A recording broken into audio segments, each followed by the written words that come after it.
रहीम। अस्सलाम वालेकुम। अॼु जे हिन वीडियो जो उनवान आहे मादो छा आहे, व्हाट इज़ मैटर।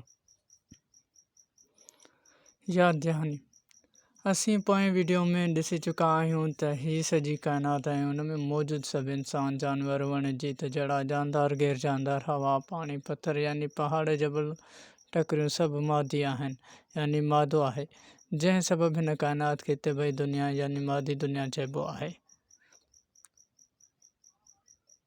हाणे सवाल इहो थो अचे त मादो छा आहे। मादो हर उहा शइ आहे जंहिंखे मायो हुजे, जाइ बिलारे, उन खां अलावा वज़न रखे, तंहिंखे मादो चइबो आहे। हीअ वीडियो पसंदि आई त लाइक कंदा ऐं जेकॾहिं वधीक पसंदि आयो त पंहिंजे दोस्तनि सां शेयर कंदा। पर जॾहिं को सुवाल आहे त कमेंट ज़रूरु कंदा ऐं अहिड़ा मालूमाती वीडियो ॾिसण जे लाइ सब्सक्राइब ज़रूरी कंदा।